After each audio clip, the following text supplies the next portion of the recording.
보건 뮤지컬이 예능의 트렌드가 되면 좋겠습니다. 그래서 연예인들 희희낙낙 떼지어서 놀러 다니는 프로그램들이 썰물처럼 죄다 사라지기를 바랍니다. 황신혜 씨, 보건 뮤지컬을 보면서 연구를 좀 하세요.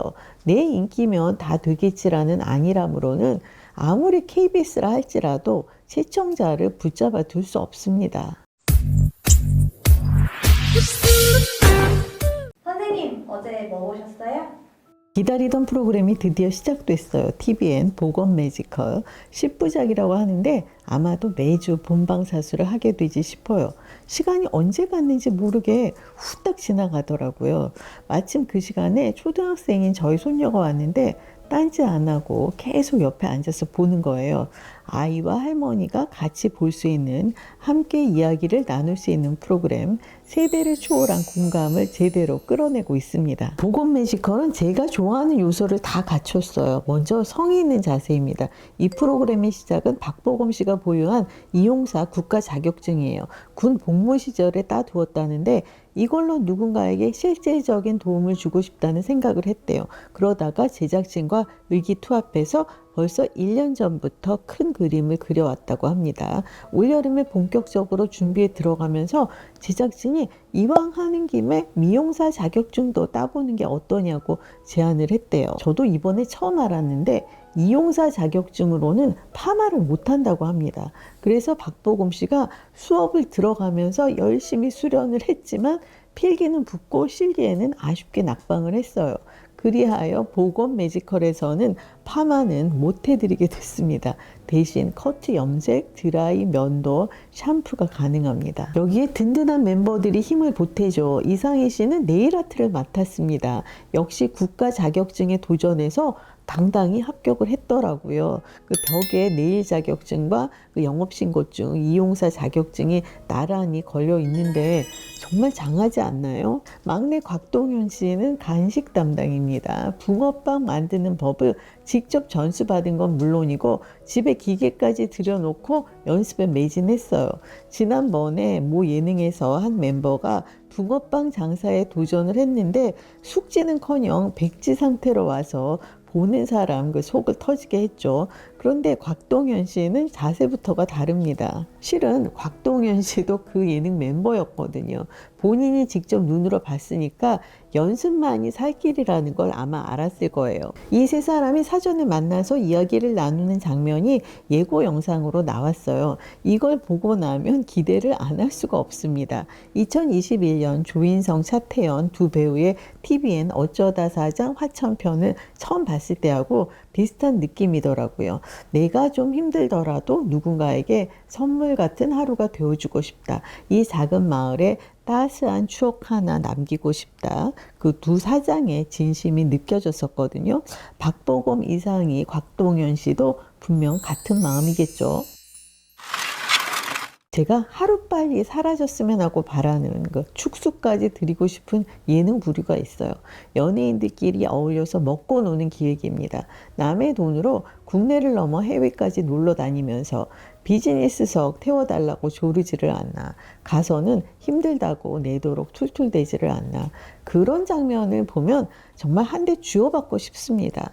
비즈니스 타고 싶으면 본인 돈으로 타면 되잖아요. 프로그램 덕에 켜켜이 쌓여가는 마일리지를 쓰던지. 컨텐츠가 넘쳐나는 시대에 막대한 제작비를 들여서 만드는 방송사 프로그램이라면 스케일만큼이나 고민의 깊이도 달라야 하지 않나요?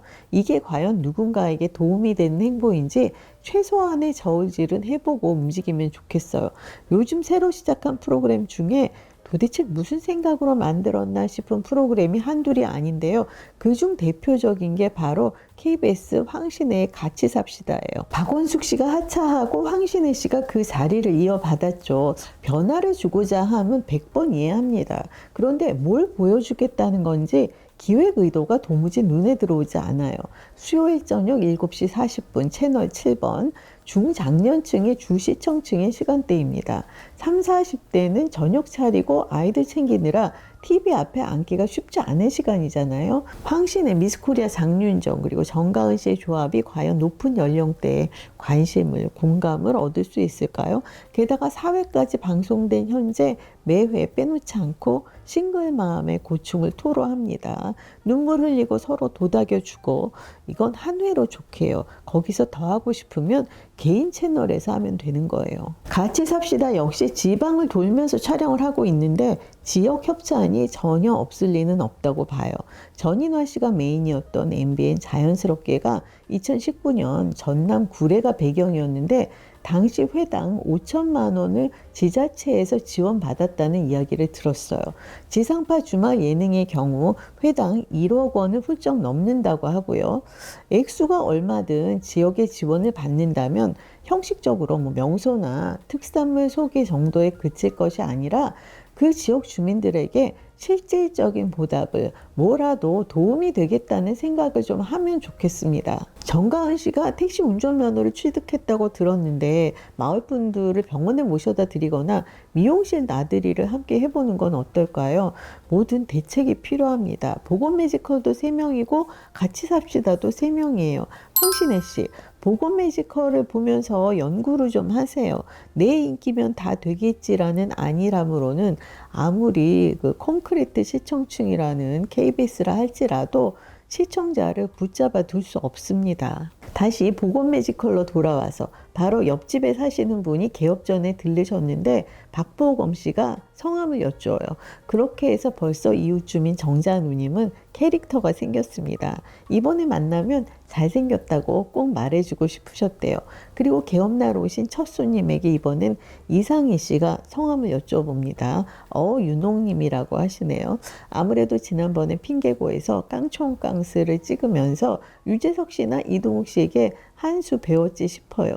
이상희 씨는 보건 매지컬 전후로 예능에서의 입지가 달라질 것으로 보입니다. 박보검 씨가 JTBC 효린의 민박에 알바로 왔을 때 그때부터 사람을 대하는 자세가 예사롭지 않았어요. 또 제가 텔레비평에서 다룬 적이 있지만 JTBC 마이 네임 이즈 가브리엘에서도 남다른 인성이 반짝반짝 빛이 났고요.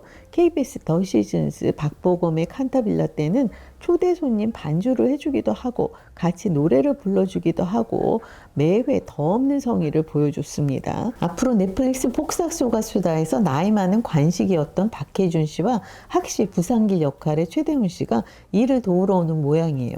지난 12월에 촬영을 마쳤다는 기사를 봤거든요. 상상만으로도 기대가 됩니다. 10회를 무사히 마치고 부디 다음 시즌으로 돌아와서 KBS 주말극 한번 다녀왔습니다 때 이상희 씨와 커플이었던 이초희 씨, 또 TVN 눈물의 여왕에서 곽동현 씨와 짝이었던 천다의 이주빈 씨도 놀러오면 좋겠습니다. 여러분은 누가 놀러오면 좋으시겠어요? 보건 매지컬이 반가운 이유는 보여주기 위해서가 아니라 누군가에게 마음을 건네기 위해서 문을 열었기 때문이에요. 단 10회를 위해서 자격증까지 따가며 프로그램이 마무리된 이후 마을 주민들이 촬영 장소를 어떻게 사용할지 배려까지 하는 보건 매지컬의 진심, 그리고 그와 대비되는 기획 의도조차 희미한 안일한 자세의 프로그램들, 보건 매지컬이 예능의 트렌드가 되면 좋겠습니다. 그래서 연예인들 희희낙낙 떼지어 놀러 다니는 프로그램들이 썰물처럼 죄다 사라지기를 바랍니다. 다음 주에는 MBC 극한팔사를 다룰 거예요. 마라톤이 흔히 자신과의 싸움이라고 생각하는데 극한팔사를 보니까 함께하는 운동이더라고요. 그리고 나를 되돌아보게 만듭니다. 그렇다면 분명 누군가에게 도움이 되는 거잖아요. 시간 나실 때 극한팔사를 보고 함께 이야기를 나누면 좋겠습니다.